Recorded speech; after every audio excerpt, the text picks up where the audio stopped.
UP में police criminal की list छोटी करती जा रही है। हिस्ट्री शीटर्स बदमाशों का हाफ एनकाउंटर होता है। कई बदमाशों को जेल भी भेजा गया। मुजफ्फरनगर में हिस्ट्री शीटर मुकीम खान का हाफ एनकाउंटर हुआ। मुकीम खान पर 26 केस दर्ज हैं। पुलिस ने सहारनपुर से लेकर बरेली तक गौ तस्करों के खिलाफ ऑपरेशन चलाया। गौकश खालिद और असलम को भी पुलिस ने सबक सिखाया। बरेली में असलम गैंग के एक्टिव मेंबर अफाक और मोहम्मद शफीक को भी पुलिस ने धर दबोचा है। इन सभी के पास से अवैध असले और गौकशी के हथियार बरामद हुए।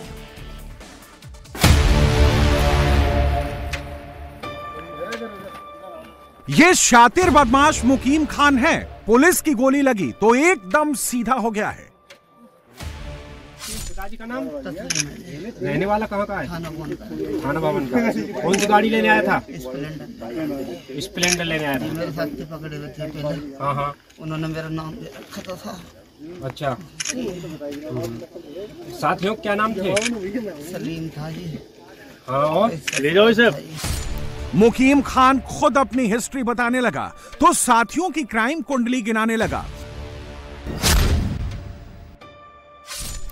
मुजफ्फरनगर का मुकीम एंड गैंग अब तक पुलिस से 4 कदम आगे चल रहा था। यह गैंग वाहनों की चोरी करने में सबसे तेज था, लेकिन जब गैंग की मुलाकात पुलिस से हुई तो मुकीम एंड गैंग ने भी वही गलती की जो यूपी के बदमाशों को करना सख्त मना है। मुकीम एंड गैंग ने गोली चलाई तो बदले में पुलिस की भी गोली चली और गैंग के सरगना मुकीम की सारी हेकड़ी निकल गई।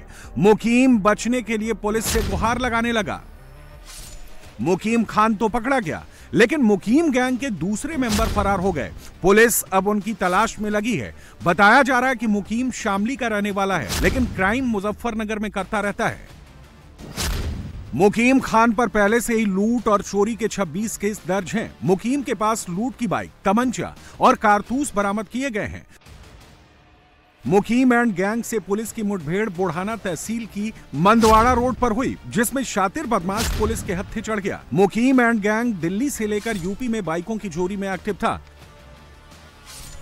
यूपी में पुलिस का ऑपरेशन क्लीन फुल स्पीड में चल रहा है। मुजफ्फरनगर में शातिर बदमाश का हाफ एनकाउंटर हुआ तो सहारनपुर में गौ तस्करों के खिलाफ भी एक्शन जारी है।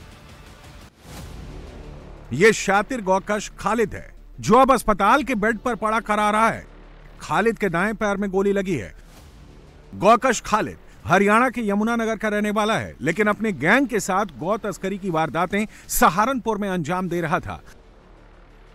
खालिद ये भूल गया था कि सहारनपुर यूपी में आता है और यूपी में योगी की सरकार है, जहां योगी की पुलिस क्रिमिनल और क्राइम के खिलाफ हमेशा एक्शन मोड में रहती है। बताया जा रहा है कि सहारनपुर के फव्वारी गांव के पास गौ तस्कर गौकशी के लिए पहुंचे थे। तभी वहां पुलिस पहुंच गई तो बदमाशों ने पुलिस पर गोली चलाकर भागने की कोशिश की, लेकिन पुलिस की जवाबी फायरिंग में खालिद के पैर में गोली लगी। वहीं खालिद के 3 साथी फरार हो गए।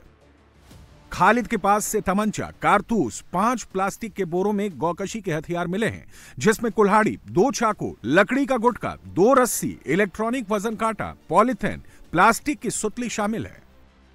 ये गौकश गैंग फव्वारी गांव के आसपास कई बार गौकशी को अंजाम दे चुके हैं और बीफ को आसपास की मुस्लिम बस्तियों में बेच दिया करते थे। ये पशुओं की हड्डियों को अलग अलग जगहों पर जमीन में दफन कर देते थे। बीते 17 मार्च को भी गौ तस्करों ने इसी जगह पर एक गौवंश को काटा था। अब सहारनपुर पुलिस ने खालिद को यूपी के कानून का लेसन याद कराया है।